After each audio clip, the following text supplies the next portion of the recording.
It's Lil Baby. Welcome to episode 46 of Conversations with Chai. I'm your host, Ihram Chowdhury, aka Lil Baby Ram Ram. And today I have with me, singing across multiple countries, multiple stages, I have with me the super talented Payal Jay. Thank you so much. Absolutely. We were like talking for a minute before this, but I wanted to start with, obviously, like you have performed at a lot of stages, and you were talking about the tour in India with Indo, and you said how it was such like a learning experience for you about yourself. Yeah. And I want to start there because there's a very direct conversation that I like wanted to have with you, but I want to start like how.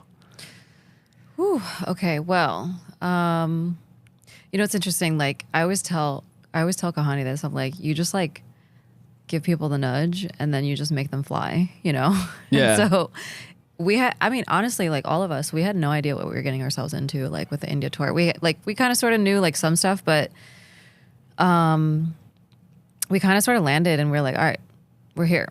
Like, how do we do this? What are we going to learn? What are we going to understand about this whole experience? And I think from the time that we had started the tour, like I was very, like I knew what songs I only knew as far as like what songs I was singing. My husband and I kind of sort of coordinated like we knew what shows we were going to perform at. But we didn't know like what these venues were going to look like. We didn't really know like we didn't know what the crowds were going to be like. We didn't know really anything. We kind of sort of went in blind. But I was mentioning earlier, like I had my like fuck it moment in Delhi where I was just like insanely sick. Like, and that was kind of sort of towards the tail end. So we're just kind of like, going through the motions of like show after show after show after show. And I just remember getting like insanely sick. Like we were all kind of sort of sick. Like fever, like Kunal had done some shows and he was like fevering, you know? And I just remember like I didn't wear any makeup. I just put my sunglasses on, my beanie, had my jacket on because it was a little cold. And I sang Rapture and I just sang my fucking heart out because I was exhausted. I was tired. I was like, felt so lethargic because we were just go, go, go, go, go. And I just remember that moment because I got off the stage and I remember like everybody, like our whole crew being like, yo, you manned that stage. And I had no idea because for me, like I said earlier, it was like such an intense energy exchange that I was like just pushing this like fuck this, like I'm going to fucking sing my heart out right now. And when I like kind of sort of decompressed from that experience, and truly even till now, like I remember looking back and just being like, holy shit, like the evolution of Payal Jay, like who she's become is even like right before my eyes. I'm like, holy shit, like she's evolved into this like this performer that like I had no idea that version of me was in my soul. And so I just remember looking back at like footage from the first show and just how timid I was and how like just like that feeling of like I have no idea what I'm doing, but I'm just gonna like try it out and see what comes out. And all the way up until like Delhi show and even like the rest of the shows after, like Mumbai show, all those shows, it was like I just poured my heart out and I just vibed with the city and I vibed with the people and I felt like I've really connected with them in ways that I never really thought I was going to. Because like I said, I had no idea like what I was going to be getting myself into, right? I think it's like one of those things where like you can't be like the best version of Payal Jay, like the artist, or Payal Jay the person, until like the illusion of who you were before that is kind of stripped away. Yeah. Right? Like if you have even a shred of that, it like kind of transfers into the art. Like you got to get rid of all of it. Like people talk about like ego deaths. Yeah. Right? And it's kind of that. Like you're killing like the mask that like not only that you give to like the world, but that you probably present to yourself, right? Like being able to look back and say, oh, I was timid. Yeah. Like that takes like a lot of like, oh wait, that was like the version of me, and that version of me can't do these things. Yeah. Like imagine you had just stayed timid throughout the tour, right? Like there's only such a cap to like where you were, right? Like right. It's Yeah. like I can't be that next thing. There's like it's just like the like growing up, right? Like you're growing and you're watching yourself grow and you're kind of like like ego death was the best way to put it because I'm the type of person that's very like like to control like what's happening in my world, in my environment, and I like to like stay on top of it and stay organized. And I'm like a spreadsheet girl. You know what I mean? I like to stay on top of everything. And my husband was somebody that taught me like you cannot be that way in this career. Like you like, or even this type of art. Like you just have to like take a blank canvas for what it is and just like pour your emotions out into it. And so, it was such a difficult adjustment at first because I was like, all right, how do I do this now? There was just a point where I was like, I give up. I surrender. Like whatever's supposed to come out of me vocally, whatever's supposed to come out of me creatively is just what's going to come out. And truly, I feel like that's like the essence of all of this, right? Is that I'm learning that that is me, number one, releasing my ego, but number two, also like allowing myself to be who I am, And like, because we talk about how like these like mediums are all expressions, right? And you can't plan expression, right? Like people, like you can't plan how, like what song you're going to create. Like, oh, like tomorrow I'm going to create like this type of song, right? And it's going to have this type of effect and do these types of numbers, right? It's an unrealistic like fallacy. And honestly, some people do that, but then it's so reflective because then the art isn't truly like them. It's like something you planned, right? Like how can it be the most authentic expression of what you need if it wasn't that at its inception, right? It's something that was planned and fixated and I think if that's people's way of doing it and if that's their like medium to success and their version of their way, then like, more power to them. For me, it was definitely like I had to stop controlling whatever was in front of me and let it speak to me so that I can build a conversation and create like allow for the emotions to just pour out in ways that felt really natural, just like this conversation right here. I had a friend who had told me like he was playing keys for like a live set in Philly like a couple weeks ago. And I looked at him and I was like, yo, my guy, like you do realize, because he had said to me like, I've never done this before. And I was like, yeah, but you fucking murdered it. Like you did a beautiful job. I was like, you do realize that you're having a conversation, like the two of you, like, cause he was doing keys while like his homie was DJing.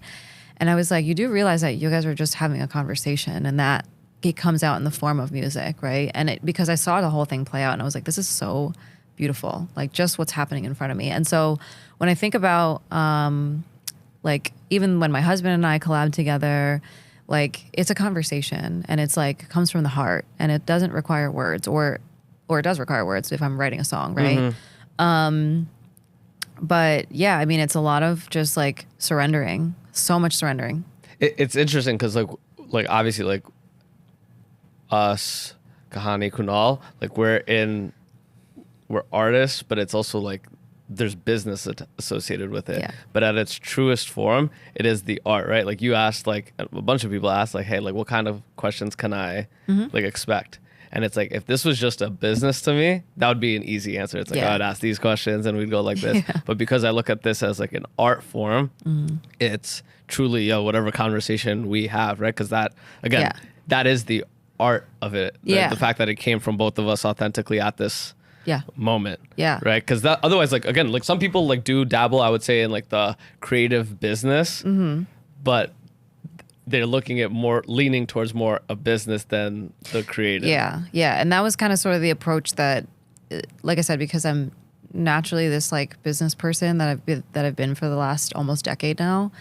That was kind of sort of the approach that I was taking with it, sort of, because I was definitely having a lot of fun. Like I was definitely just like, I want to DJ and I want to sing and da-da-da. I was just like working with producers, la-di-da.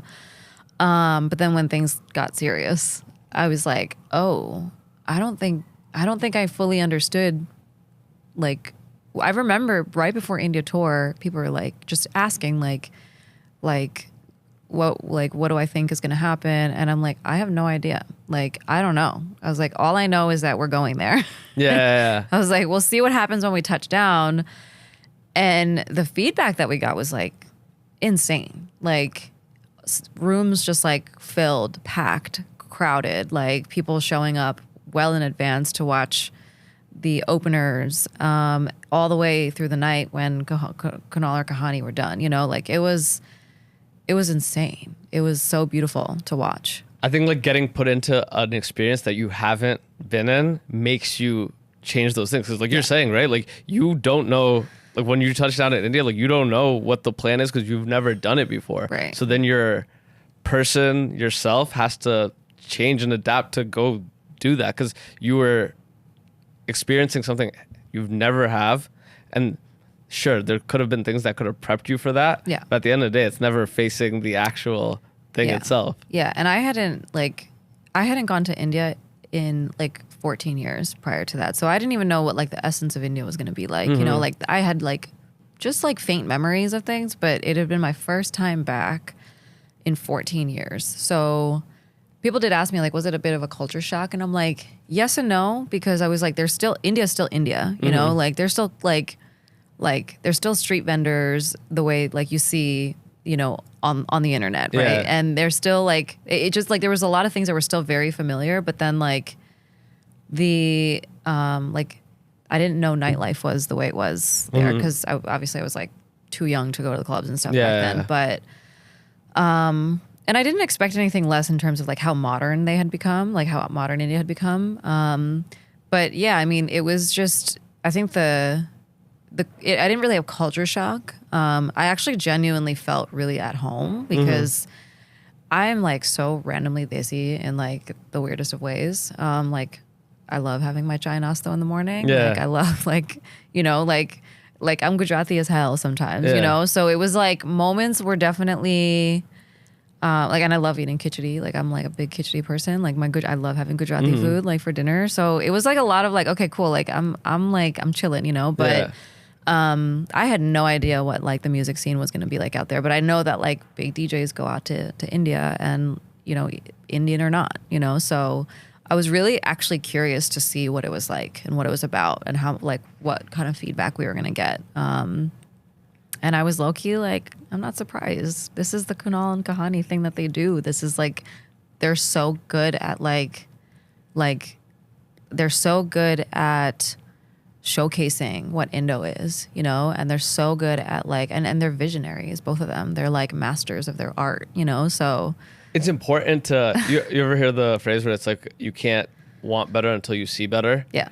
And it's like, you get to, again, like to bring it to like Kahani and Kunal, like you get to see not just them perform and execute that the way that they do as like artists, as business people, but then you also get to see different stages. Like, again, when you're doing this music thing and starting off, you're not thinking like, oh, I'm going to perform in these like hallowed places like in India and these festivals in India. But once you do and you taste it, you're like, oh, wait, I can do more of this, or I can do a different version of this, right? It becomes so much more possible to your brain, because before that, your brain's just like making up and imagining what that would feel like, sound like. But then once you do it, you have a much more tangible grasp on that. And I think it just helps in terms of being able to go towards that thing now. Totally. I mean, like India was like, I think they had like 7,000 people there. And I remember just getting on that stage after I had done, because India was kind of sort of like Mumbai was the tail end of the tour. And so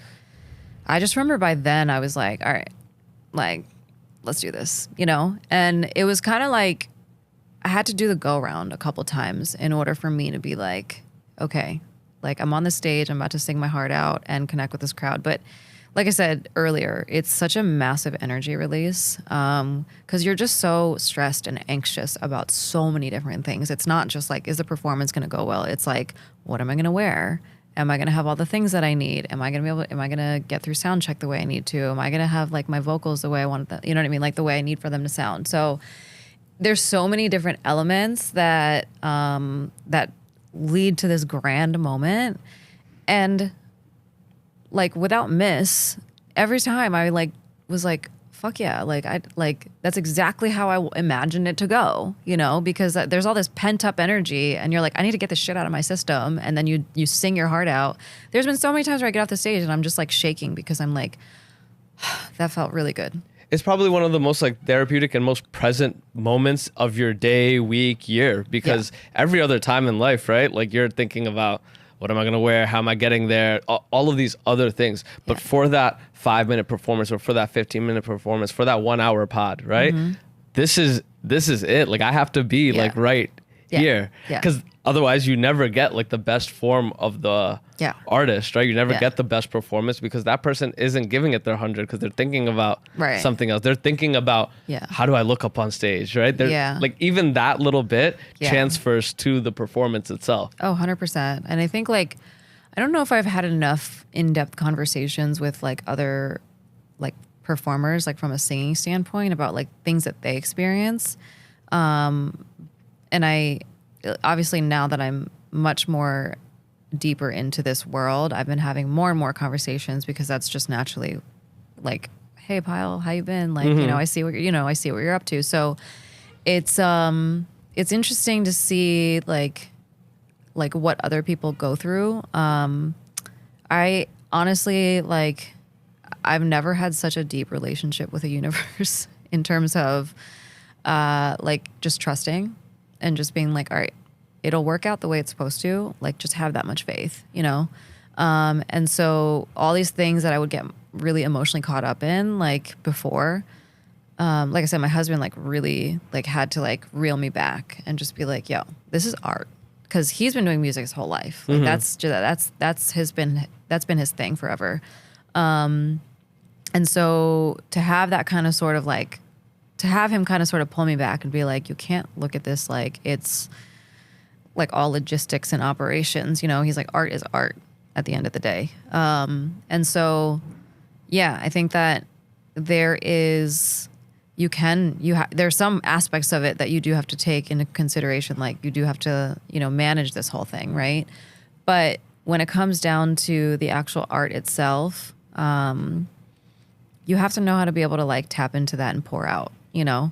And it's funny because when I'm like, I think I have like a dose of anxiety every single day. Like I wake up and I have anxiety and I'm like, all right, I got to work through this. I got to figure this out. And truly like those are the best times for me to like write music and for me to just like release whatever's happening internally. Like I remember one time I got like really annoyed with my husband and like, I was just like, okay, I can't be mad at him right now, but how do I get this anger out of my system? Yeah. And I just like really quickly, probably in like 60 seconds, wrote a song about how I was frustrated about something. And it was just like irrelevant to the situation at hand. But it was like, when I have anxiety and stress and all that stuff, it like me taking out of my system, and whether it's through singing or writing music, it happens like, it just like pours out so easily. Because it's just, I need to release it, you know? No, because it's like the art is such like an expression of like self. Like when you think about like the most basic, like before the business came on and before we became adults, like think about like when you would create, right? It's like, yo, I have a tune in my head. I want to get it out. I feel this way. I want to paint it out. Yep. Right. It starts off as this like such a pure Yeah. thing, right? And then over like business, we have to create a specific type of like product, right? Yeah. But at its purest, it's still, I'm frustrated about this, so let me sing about it. Like I think about like the best music that I've ever heard, right? It's conveying an emotion I'm sure was super ethereal to that individual, right? Like I'm like, it's not the feeling, it's not what the lyrics are of like let me love you by Mario, right? Right, yeah. It's the feeling that song has, Right. I'm sure he felt, and then it was so accurately expressed to Right. the masses, Right. because it was so, I'm sure, authentic to Yeah. the music that he wrote, right? Like Yeah. the best music, the best art comes from the most pure of emotions, right? 100%. And I also think like I've been trying to do a better job on how, because this side of me is so new, the only thing that I know to do now is like nurture that. And I'm like, because I feel like my purpose as an artist is I want people to look within. I want people to be able to introspect a little bit deeper. Because it is like music, literally, right? It's a sound that like a sound wave, right? And so I think like if I can express what it is that I'm feeling, which probably could be relevant to hundreds of people's lives, how do I get it out in the way that like I need for it to get out so that like people are feeling what I'm feeling? I think I find myself to be an extremely emotional person. And so, and I honor that. And I think, like in the way that I like to like sing or write lyrics, I'm like, I'm not necessarily always thinking about like how it'll translate to people, but I'm just making sure that it translates through my system.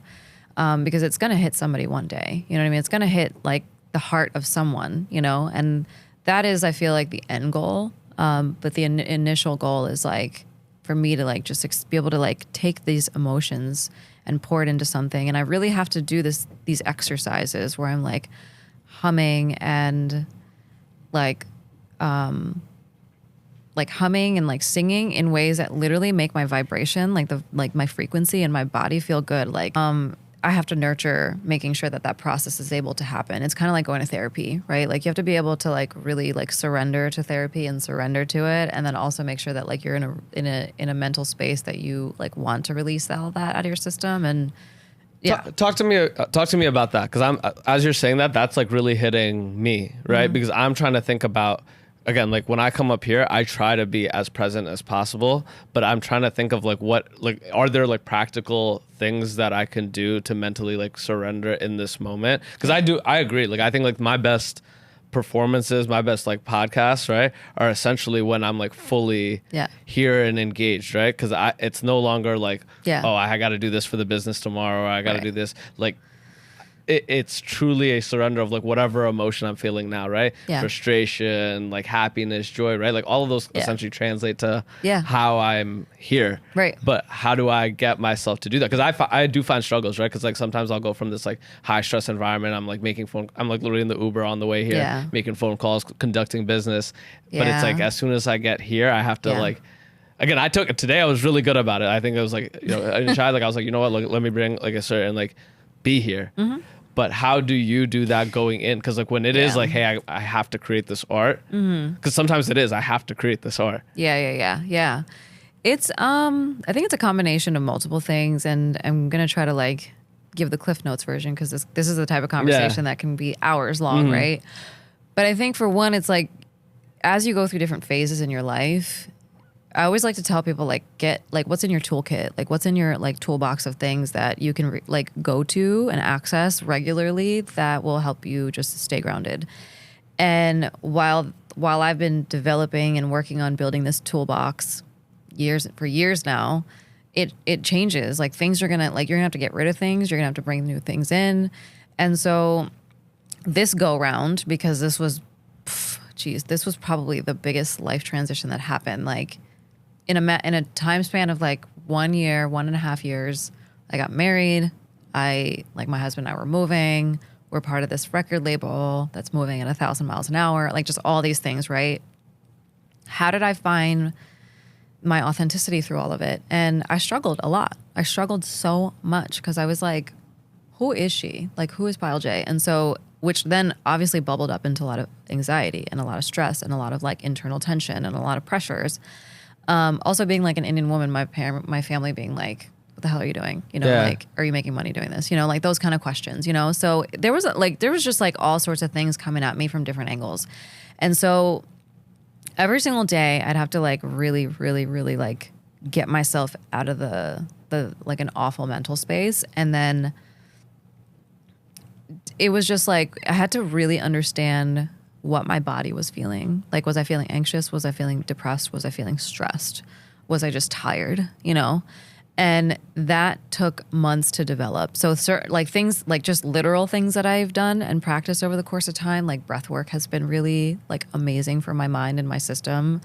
Every single day I try to do breath work. I honestly, like, I've become a lot more, I don't want to say religious, but there's aspects of the religion that I was born into, which is Hinduism, that I take very seriously because it just feels like it takes me out of my headspace. Mm-hmm. And that's not for everybody, I understand. So I like to bucket that within my spiritual realm, I guess you could say. I'm like I'm a friends and family kind of girl. Like I need my people, you know? So making sure that I'm checking in with people and things that make me feel like normal, because what we're doing outside of that is not like what your everyday person's doing, right? And then just down to little things of like what I'm putting in my body. Like have I had too much caffeine today? Am I smoking too much weed? Am I like just things like that, right? That I'm like, what is like normal to me every day, and how do I get there? And that's the bare minimum, because I don't have to be like the most vibrant person every day. I love being that person, but sometimes that's like I'm putting out Just too a much state energy. of normal. Just a feel state of normal. Just feel like yourself, and that's it. You realize like once you do that, like I always tell my girlfriend this, I tell my friends this, I'm like, yo, when we're not good, I'm not normal, and then I'm less effective to do everything else. Yeah. Like y'all don't gotta do anything but keep me at normal, right? Realistically, right? Like I Yeah. don't like as if we have an issue, like let's fix it right now. Because as soon Yeah. as we're normal, I can go back to being Yeah. me. Well, you also the way you communicate with the world becomes a lot easier because you're like, listen, I just got to set a boundary with this, not today, you know. And you say it with confidence because that's just you being you in that moment, and there's nothing you can do because either you have a mental breakdown trying to like work on the next project, or you're like, I need a day. Like I just need a day to focus on myself, recenter my energy, and then I can come back to the world. And I think being a business owner and like being a woman in my mid 30s, being a South Asian woman, like all these elements to my life, I'm like, I just want to feel normal, you know?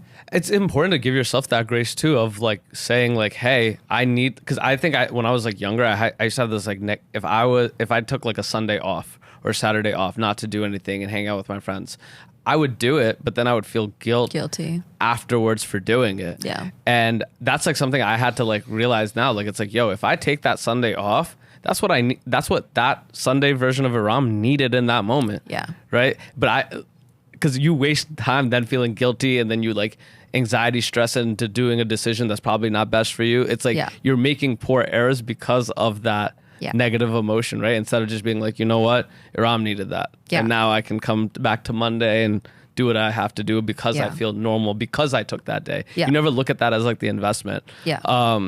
You said something about like who is Payal Jay, Yeah. right? Now going through this, obviously that's always an evolving answer, right? But right now, if I asked like who is Payal Jay, like how would you respond to that? It's a great question. Who is Payal Jay? I think in the last couple weeks, especially after the last big show that we had at the Mirage, I had to really sit with myself. And how many weeks has it been? Like, it's been like, what? It's been almost a month now. Yeah, almost a month. And I think I had a little bit of like mental capacity, like right before the show to like start thinking about that. And because after India, like I was sick for 2 months. I just didn't have the capacity to think about it. And then just like life transitions. And so it's been in like the like most, I guess you could say the easiest way to say the person that I am now or who Payal Jay is now is like, she's an artist that really wants to empower, number one, herself, but also like there's something that I'm feeling like I really want to gravitate towards empowering women, empowering female artists. And I'm that person right now. I'm in that seat right now where I like, if I'm looking in a mirror, like I'm trying to take the advice that I'm giving. And I feel like Payal Jay is this artist that wants people to step into their power and step into their light. And I feel like, you know, I have to be the first version of that in order for me to, you know, tell people how to get there, you know? So like I said, music is the outlet, but the purpose and the story is very separate from that, if that makes sense. No, absolutely. I think the purpose aspect is so important, right? Because I always say like, who am I talking to, right? And a lot of times I'm talking to the person that I need to hear from. Like the person that I need to hear from, right? And here's the thing, in doing that, I know there's like a bunch of me's that are feeling the same way, that are feeling, and I like notice it the most like talking to creatives and talking to artists, because a lot of us feel those things of anxiety, feel those things of negativity around our profession. It's like, oh, I need to hear all of these conversations. People always like, oh, like, why do you do this, right? I'm like, yo, it's always therapeutic for me to hear somebody else who's just on the different part of the same journey. Obviously not in terms of like career, but like just like the things that you've had to go through, right? An artist that's coming up right now, like down the line, is probably going to face a lot of the same emotions that you've faced, but at least they've gotten to hear from a Payal Jay talk about it, so maybe they feel seen by it and empowered by it. Right? I think that's like the most important thing, and it's beautiful because in the same light, you get to do it for yourself. Yeah. Yeah.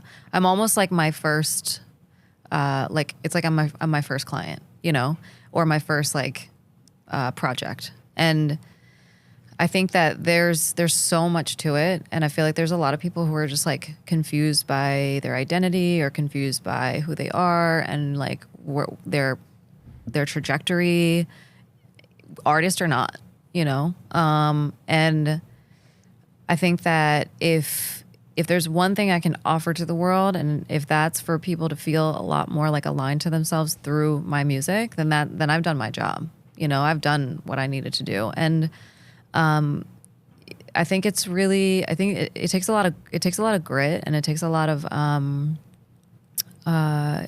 like inner strength, you know, to just keep waking up every single day and being like, I'm going to do it. And I'm going to wake up and I'm going to do this thing that I said I was going to do. For months and months, I would sit and I'd be like, I want to write this song. I want to write this song. I want to write this song. And I just wouldn't get to it. And I would be eaten up by the guilt. I'm like, this is counterproductive. Like, I'm not doing anything for myself by saying I'm going to do it and then feeling guilty about it. Cause that's like, I'm making it worse for myself. But I had to allow myself to just understand that that's what I was feeling in that moment. So just let that emotion ride out until one day I wake up and I'm like, all right, today's the day. I'm going to make the song. Today's the day I'm going to make the fucking song. Because I think a lot like what we were talking about earlier about like logistics and operations and running the business and stuff like that, all that stuff is really important. But like, you have to really ask yourself, like, am I going to be able to make what it is that I want to make if I'm not being authentic to myself today? You're not, you know, you're going to be making something that, and their evolution is a part of it too. You can make something, let it sit, let it marinate, come back to it, you know? And again, this is something that my husband has taught me really well, you know, and even other people on Indo, they're like, just let the art sit for a little bit, you know, let it marinate. But it's not, it is such a, like, it can be a really grueling process, but it can also, like, the fruits of it is so beautiful. The fruits of actually listening to what it is that your body and your mind and your soul needs. Like, at the end of the day, we're just little kids that want to create, you know, we just want to play and have fun. You know, we want to be loved. We want to be held. We want to be nurtured. We want to be, like, told that we're doing a good job, you know, and who's going to do that besides you? Nobody. I think being kind to like that inner child in you and that kid in you is like so important, because you realize, like, I always say, like, this version of Ihram is exactly who 13-year-old, 16-year-old Ihram would have wanted to be. The process to get here was so grueling and rough on that kid. Yeah. Because he wasn't those things. So now it's like, I always think about like the years that I wasted in like corporate and not like caring. And I was mad that I didn't care. I was like, why did it? But I had to really sit in the pot and just cook for a while. It's like, oh, I needed that. And now can I really be upset? Because all of that sitting in the pot and not caring got me to find my like voice and got me to find my medium. And was it like a costly thing at the time for Ihram's mental well-being? Yeah. But the least I could do now is give that version grace and say, like, yo, thank God he had to go through that. He's not shit. Thank God he had to go through he don't know what he's talking about. So then he could find and become whatever version this is, and whatever version I'm going to continuously try to become. Yeah. And it's so easy to get sucked into like hustle culture. And I'm all about it. Like, grind away, but don't burn out. Like, and here's the thing, I burned myself to the ground last year, like with all the different things I was like dabbling in. And one thing that I learned was, you know, like, I didn't know how to say no. I didn't know how to ask for help. And that is like, that combo right there will really like, it'll extend you a lot. It'll extend you a lot. Yeah. Saying no, like saying no is like the biggest thing that I'm such a people pleaser. Yeah. I have such a hard time saying no to anybody. Like, you asked me to come do this thing, but it really became detrimental where I was like, yo, come Saturday, Sunday when I have things to do, or come Monday when I have things to do, I'm exhausted. And I didn't even really feel fulfilled. Like, I wanted to be at those places like that. It's different. Like, if I want to go see my family real quick for a weekend, I have no problems doing that. Right. But it's like, am I really about to sign up to go to this thing that I don't really, Wanna go I'm not to? going to enjoy being there. I'm not going to enjoy the lead up into it. And I'm not going to enjoy how I feel after. Right. Why am I saying yes? Yeah. That was a struggle for me for years, like with like family things, friend things. And I was just like, if I'm just not feeling it, like I would hold guilt. I would hold guilt for saying like no. And that took years. That took years of unlearning. And I would have to say, like, this is like I don't want to say it's just a Desi culture thing, but it is a Desi culture thing, you know, where we just are like trained to just be like, you have to go do these things. You have to say yes to this. You have to say yes to that. You have to attend and show face and this and that. And I'm like, yo, I'm one person.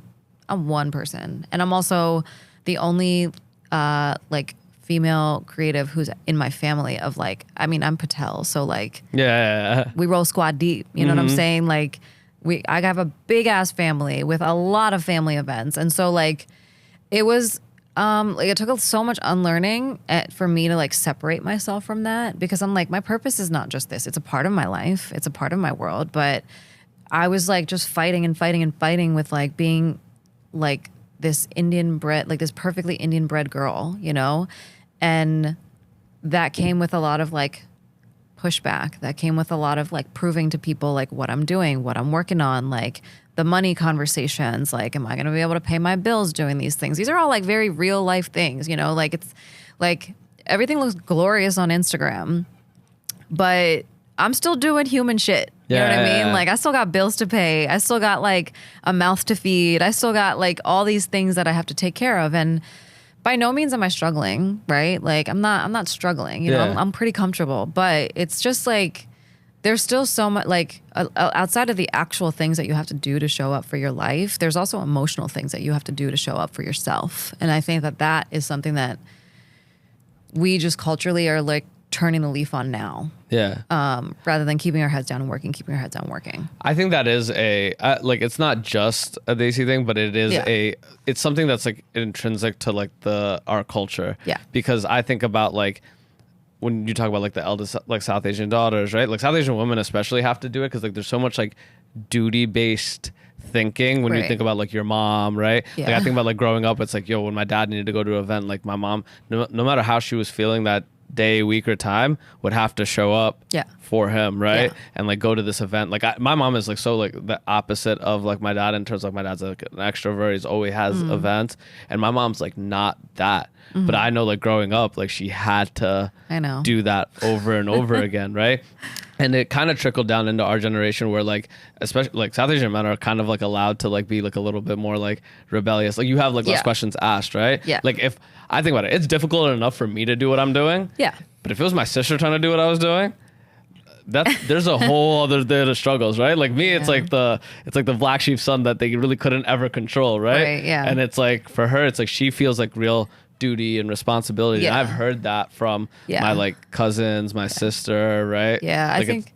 Oh, sorry. Go ahead. No, I was like, it's like even like the things to like how they had to have a wedding or like the things that they've had to do. Yeah. Like, we never felt like that level of like, I didn't at least. I was like, I have this expectation. I did, but I was like, I could shuck it so easily. Right. But for them, it's so intrinsic to who they are. Yeah, and I think a lot of, like I look around and I see so many of like my like South Asian female friends, and I'm like the level of like strength that some of these women have, like married with kids, single, whatever the case is. I'm like, I've learned so much from just their experiences. Even my mom, like just like the level of like grit that she's had to have through the years to just like back people off away from her. You know what I mean? Like it's different. And I don't want to discredit the experiences that South Asian men have either, because there is a lot of pressure that South Asian men have to face too. Like financial stuff, like building a home, doing all the things, taking care of family. Like there's a lot, you know. I don't want to discredit any community for things that they have to face. But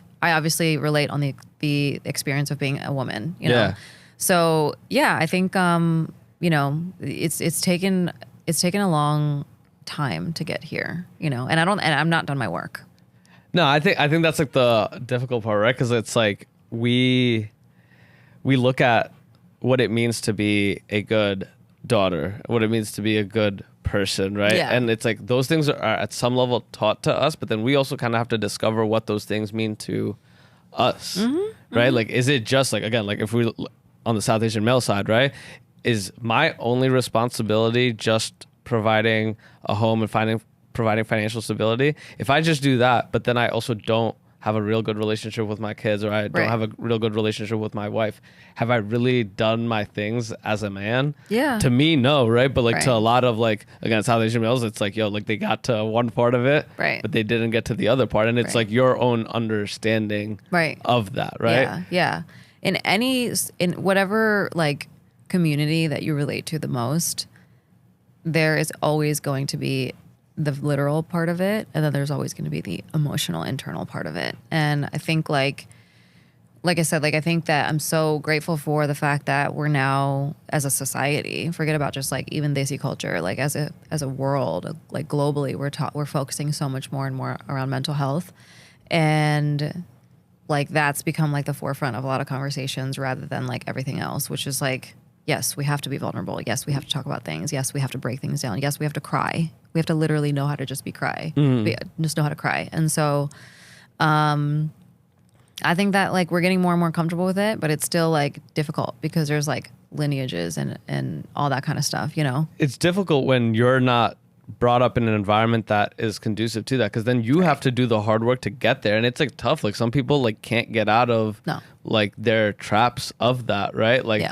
I have friends that like they're the ones in their family that like really like did the work and like healed. Yeah. But then if you look at like the rest of their family, their moms, their sisters, their cousins, right? It's like, oh, they never did the work, so they're just essentially recreating a pattern that wasn't really their fault, but was a pattern that got transversed down to them through their moms, their grandmothers, like however. Yeah. And it's like you have to, as long as like it's good that mental health is a conversation piece, but you know as much as anybody else, like that shit isn't just a conversation piece. It's not pretty. It's not pretty. It's not pretty at all. Oh my God, it's not pretty at all. It's so like, oh my gosh, like the amount of tears that I've shed in the last 6 months has been like, I'm like, is something wrong with me? We were just talking about that. Like, am I crazy right now? Like, am I losing my fucking mind? Like, I'm like, I don't feel like myself. The amount of times that I said that to my husband in the last 6 months, like, I don't feel like myself. I don't feel like myself. He's just like, you got to go find her. Yeah. Like, go find her, you know?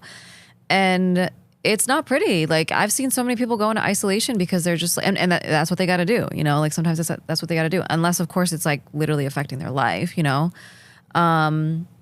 It's not a pretty process, but we have these mediums, right? Like music is my medium, makeup is my medium, you know, like those are the things that make me feel normal, you know? And like, I was born in a pre-internet era. Like I'm an 80s baby, you know? So I'm like, I go back to like, I went to Six Flags yesterday and I felt like, I was like, hell yeah. Like I didn't pay attention to my phone. I was like, just like riding these rides like I was 16 again. I was like, I want to feel like this every single day, you know, like and it doesn't have to, I don't have to be hyper and excited about being at a theme park, but it's literally just like, I want to just feel like I get to wake up and just do me, you know, just like focus. And it's a privilege. I understand it's fully a privilege, but when your mental health, like when your mental space is so blocked with all these like traumatic thoughts and experiences, like, you're not yourself. You're not there for you because you're trying to find you. It's like a real, like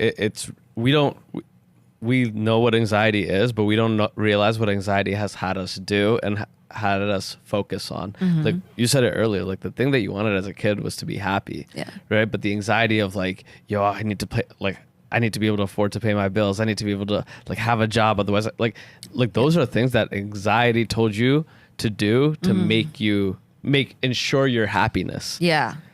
But it wasn't the actual only routes to that happiness, right? Because all you wanted was to be happy. Your anxiety combined that with these are the things that you need to even try to be happy. Yeah. But like that happiness was probably just in you playing and enjoying the entire time. Yeah. It's always there. There's always like, even at your worst moments, there's always like a little beam of light inside of you that's just waiting to be like seen, you know? And I think like it gets so clouded by so many things that are happening on our daily lives. And I think it's gotten a lot like harder because of all these external pressures, right? And how everybody's so involved in everybody's life and in ways that you didn't even necessarily know, you know? And I think that it was really confusing to me at one point when I was literally just like a few months back. I was like, I don't know who I am. And the only thing that was making me feel normal was, it wasn't even listening to music at that point. It was just singing a note out loud, because I was like, I like do this thing where I try to understand like what's happening physiologically when I'm in these spaces of like really feeling low or feeling high or whatever. And I was like, okay, like, you know, when you say the word om, right? Like they say it has some sort of like physiological response on your body that helps you feel really grounded. So I was literally doing things like chanting om, you know, and then therefore, and then even just like singing like a note, because like the vibration in my body coming from my voice was like relaxing my system, you know. Like things got dark, you know, things got really dark, and it was really tough for me to get out of that space. But I always want to reassure people that there's just a little speck of light that's always going to be there. It doesn't go away. It just gets so clouded by everything that's happening externally and things that are out of our control, you know, like things that are so out of our control. Health, right? Like just those kinds of things, right? But I want to just like through music, I want to be able to like give people that opportunity to like understand that there's that little light that exists. There's a song that my husband and I have not released yet, but it was a song that I kept singing on tour. And it was like everything that was happening globally that I was like, I just can't write about anything other than what's happening. Like there's just something. And the lyrics are just simply, darkness does not beat the light. Like it just doesn't. And it was just something that I just felt like resonated with me at the time, because I was like, we can't, like there's so much happening in the world right now. And I was like, just try and remember that there's like darkness literally cannot beat the light.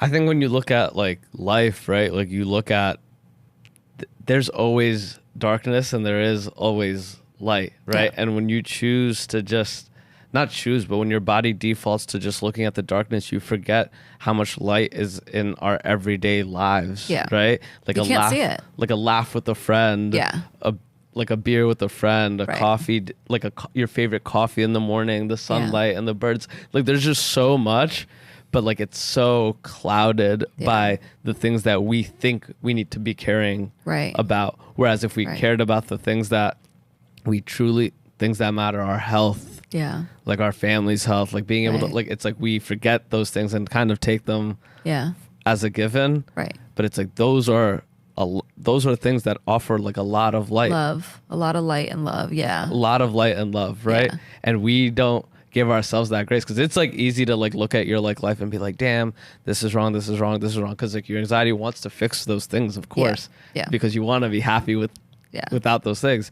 But if you chose to, like you could really look at all of the things and just choose, hey, I'm going to be happy because these things are going my way. And I think being able to offer that as a musician, as an artist, right? Even for however long, for 3 minutes and 52 seconds, for an hour, for 4 hours in a show, to be able to make somebody feel that joy, it's an amazing reminder to that person that there are things in this life worth living for. There's a lot of things in this life worth loving for. Yeah, absolutely. 100%. And, you know, I want to just like reiterate that if you're in it, just be in it.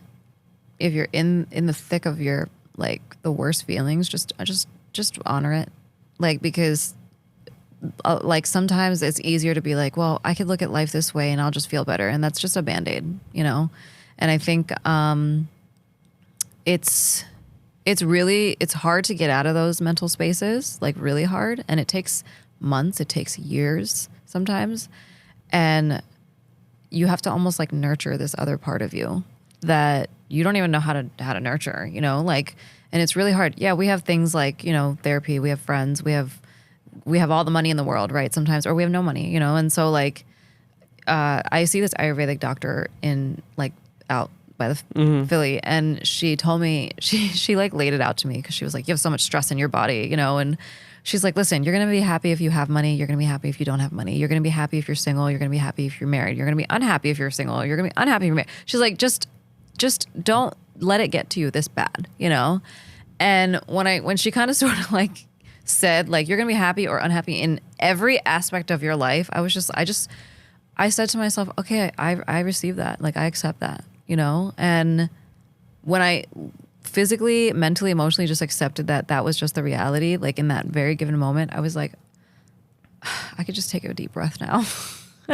Because it was just accepting reality for what it was, you know? Like accepting the fact that sometimes you're going to be unhappy, right? Like our You're gonna feel anxiety, like shit sometimes. our you know? anxiety like forces us is like, yo, we can't face this like unhappiness. Yeah. So what do we try to do? We try to Yeah. protect all the things around it. Yeah. But like, it's like, yo, that's going to happen. Yeah. Anyway, like no matter gonna what happen. you do in your life, right? Yeah. Somebody you love is going to die. Right. So like somebody around you is going to be sick. You might get Yeah. sick. Those are real realities that no matter what you do, you could take care of your health. You could take care of all of that. Yeah. Those are inevitabilities. Yeah. So it's like, so what? You're going to just spend your entire life trying to not feel an emotion that you will absolutely feel? Like you're Yeah. going to feel those things. Yeah. And you're not going to know what it feels like until it happens. Yeah. And it could be the worst feeling in the world. And it's going to be the worst feeling in the world, you know?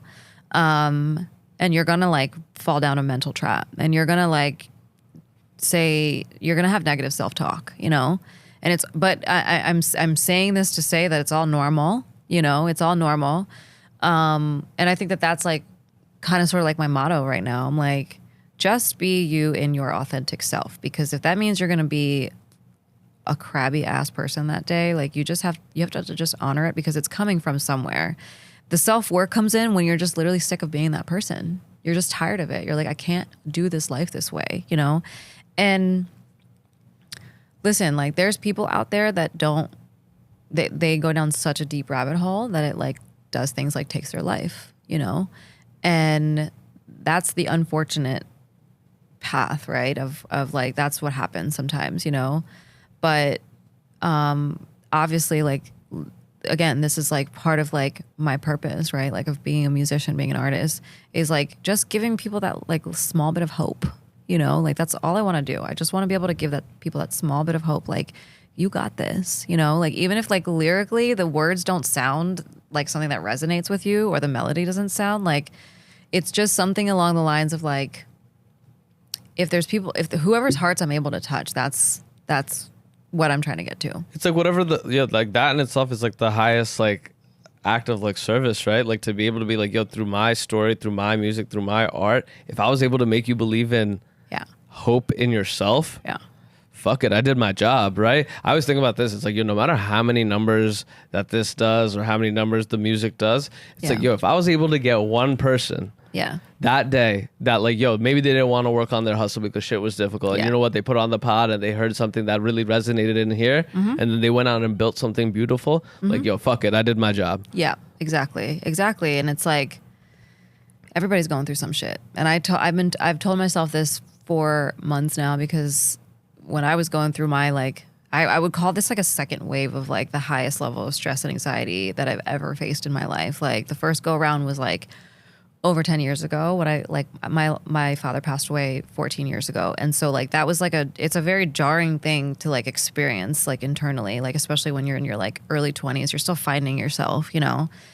And it was just so like, it was a holy shit kind of moment, you know, which lasted forever because my dad was like, he's a musician. And so I'm like his little prodigy, you know? So that was really like a turning point in my life. And I look back at all the roller coasters emotionally that I went through to get to this point. And even up until the first Indo Warehouse, just days before, I was talking to my husband, who was my friend at the time. And I was like, this is so emotional, yo. Like, this is wild. Like, I'm literally about to go sing on a stage. I haven't sang in like 13 years. I'm living out my father's dream as an artist. Like, it was such a mind fuck to my system, but it was like, I'm doing this for him, you know? Like, I'm ready to rock the fuck out because his soul is watching right now. And he's like, damn, that's my fucking daughter down there. You know what I mean? Like, and so it was just like, that was my first go round of like finding who I was to get to that point right there, you know, to look back and be like, yo, I did all this mental health homework for fucking 10, 12, 13, 14 years to come to this place and be like, this feels like the moment, like that I am reaping the benefits of all the emotional labor that I went through. And it doesn't have to be this big show, right? It could just be a small win of like, I got the dream job, or I was able to save up enough money. Like it could be anything that makes you feel good. And that for me was that moment of like, it was just like such a full circle moment. And so when I went through my second go round of like emotional turmoil mentally, I was like, I just kept telling myself like, I'm not the only one. Like it's okay, you know, like everything will work out. And I just kind of sort of had this interesting like, just let the universe figure it out because this is the universe's game plan. Isn't it beautiful how the universe works though? Like that full circle moment, right? It's like something that like you couldn't have even, your anxiety, your stress could not have even planned, right? But it's what you needed in that time, right? It's like all of those things led to that full circle moment, but you couldn't have planned to get there. You didn't even know that that was the thing that you would want to feel. Like I'm sure feeling like that, right? Like knowing that like, yo, this was my dad's dream too, right? Yeah. You didn't have that knowing or understanding leading into it, but the universe did and put you right exactly there. It was the craziest like out of body, like anytime people had asked us after the first Indo, like how was it? I was like, I literally felt like I was in the ethers. Like I don't really know how to explain it. Like that energy up there on that stage that day was just like immaculate. It was like, I felt like I was literally talking to the universe, like straight up. I was like, all right, we here. Like, let's do this, you know, like, let's roll. Like, let's go. I'm here for it. So it just felt like, it was like I felt like I was moving into the next phase of my life, you know? Yeah. But I'd never thought like that was where my life was going to go. I think since I was a little girl, I knew I was going to be a makeup artist. But I didn't know music was on the horizon, like at all. Especially like, you know, like, yeah, I know Desi culture is really big about like music and that's a really big part of our culture. But as a female singer, like I did not think like my family or the people around me were going to be like supportive of it. Like my dad's side definitely was because they were like, your dad was a singer. That makes sense, you know? But I think like, and everybody was obviously like, you're doing big things. Cool. Like it looks really good on the internet. Right. But there was still like culturally not like that extra push of like, we want you to succeed. We want you to do really well. We want you to like, we see this for you. And some people did obviously, but some people were just like, where are you going with this? You know, like, what are you doing? And obviously because I had my first go around of people asking me the same fucking questions the first time I was doing my makeup career, I was like, guys, I got this, you know? Sure. I think when you're saying that, like, yo, you're talking to the universe, right? I always like find it funny when the universe like kind of talks back. Yeah. Like I have this like list of things on my phone where it's like I like write down every time like I think the universe winked at me. Like Love that. Small things, right? Like I'll just like write it down. I'll be like, oh, like this was the universe like giving me like a little wink. Yeah. Right? Because like I really think that there is like such like a personal connection between all of us. Like we're all part of like this universe's like journey and like plan, right? And we all have our individual sources in that. And it's like when you remember that we're all just a part of this like universe that we all share together. Yeah. It's like, oh, like that in itself is like the most beautiful understanding, right? To understand that like, hey, this is happening. Yeah, you feel a little less alone, you know? You feel a little less like scared because you're like, all right, there's like probably a lot of people that are going through the same things that I'm going through. And like as you go through every phase, you want to keep attracting the people that are going through the same thing. So you find like your support systems and you know, like people who aren't as social, right? Like it's just like, how do you attract that type of like emotional support that you want in your life as you're going through this major shift or major change in your life, you know? And I think I struggled with that for like the first few months of like, or the first like year of going into this new, like this music career altogether. Cause when I was in Philly and I was just like, you know, just messing around, like playing at small like venues and stuff, in the city, it was just like, I'm just having fun, you know? And then, you know, obviously things got real. Yeah.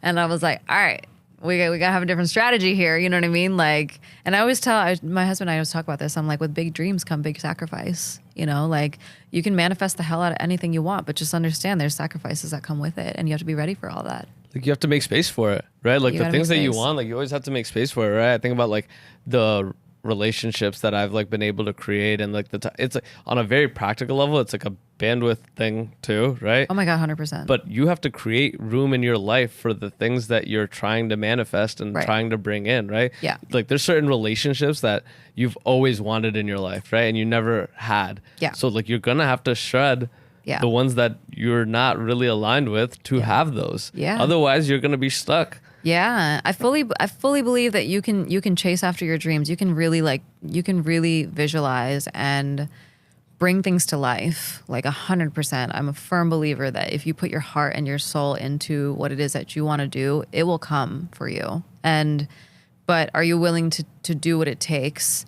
And number one, willing to do what it takes, but also are you willing to let go of a lot of things? Because like you said, capacity, you're like, you can only do so much. We are all one person, you know? And it's not just physical capacity, it's emotional capacity. But the emotional capacity gives you sometimes your physical capacity. Like when I'm feeling gloomy on a day, like if I wake up and I'm like, my anxiety is at an all-time high, I don't feel like doing shit. I'm mentally exhausted, and therefore I'm physically exhausted. But if I'm vibrating high that day and I did all my mental health homework first in the morning, and I prayed, and I ate well, and I did my exercise and all that kind of stuff, and I'm like chilling, like I feel unstoppable. Like I'm gonna go through that to-do list like it's nothing, you know? So yeah, like staying on top of it is so important, but you're not going to be able to all the time either. I noticed that more so. I noticed that so much more so in my girl, because I think I'm like so much more one dimensional. Because sometimes she'll describe herself as like, oh, I'm not really like social, and I'm like, no. Like when you're on your game, Yeah. like you're so like Right. you're so talking to everybody, all of that, right? Right. It's just like when you're not feeling up to it, you Yeah. don't want to do it. Like I'm the type where Yeah. it's like, yo, I'm always like, Yeah. sure, like let's talk, like whatever, Yeah. right? Because that's like again like how I deal with things too, right? Right. But it's like, yo, when you're anxious or when you're upset, like you don't have the bandwidth, the emotional bandwidth to talk to these people. But when you are, Yeah. you're not antisocial, you're just social under the right circumstances, environments, right? Right. Yeah. And I think like understanding and giving yourself that grace that like, yo, I'm all of these things and none of these things at the same Exactly. time. Yep. Right? Like I am like a positive, proactive person, but sometimes I'm also a gloomy, Yeah. depressed person. Sometimes I am this hyper focused, like crush the world type of person, and sometimes, yo, I need to nap for 4 hours to Yeah. make myself feel better. And accepting that, Yeah. you waste that, because the guilt and shame part of it is the most wasteful emotion, because there's nothing that gains. You get from nothing that. out of it. It's You get like nothing out of it. You're feeling bad for feeling an emotion and then filling it with another negative emotion, right? Yeah. Like, Yeah. and it's such a stuck. Rem, how we doing on time? Perfect. We end every podcast with a segment called Call Your Shot. It's like my version of like manifesting. The idea being it's you say something that you want to accomplish personally, professionally, next 1 year, 2 years, 3 years, 5 years, whatever timeline you want to set for yourself. The idea being you say it on here, and then when you go do it, somebody from my team or me is going to send it to you and be like, yo, like you did this. Yeah. So Payal Jay, call your shot. Whew, okay. Well, interesting enough, we did this really quick activity earlier on this year, right after we got back from the tour. Kunal was like, all right, write a manifestation out of 1 year from now, what you've accomplished. And just like a few things on that list were like living a slightly more nomadic life, being on the road a little bit more, working on my album. I want to work on my album. And I just want to spend more time with my husband. That's amazing. Quality time with my husband. That's amazing. That's amazing. For you, what is quality time? I'm just curious because you guys are, the creatives. Like, what is Yeah. quality time for you? Turning off Together. removing ourselves from society. We go into the woods. I've become a much more of a nature girl, but I've learned so much that like, the forest speaks to us, in such beautiful, like out of this universe kind of way. And we both just tap out. And if we're not tapping out in the woods, then we're tapping out just like, we'll find any little crevice in the world and we'll just shut off from reality. It's almost like it's like the most peace bringing thing. It's like connecting directly with source, and it's the most beautiful like experience ever. And it's like we just chill, we hang out. No, that's Yeah. amazing. Wow. So. Appreciate you doing this. Thank you. I was just like super excited. The Indo doc comes out this week, but Yeah. like our part in that, I was just like, oh, like Payal's energy has always been one that's been like so drawing to like Appreciate it. everybody that I've like talked to. That's like, oh, like her energy is amazing. So appreciate it. you doing this. Appreciate for you for being you. Yeah, thank you for creating the space. Absolutely, thank you. Thank y'all for listening. Peace. We goody? Amazing. First one. That was easy. Not bad, right? That was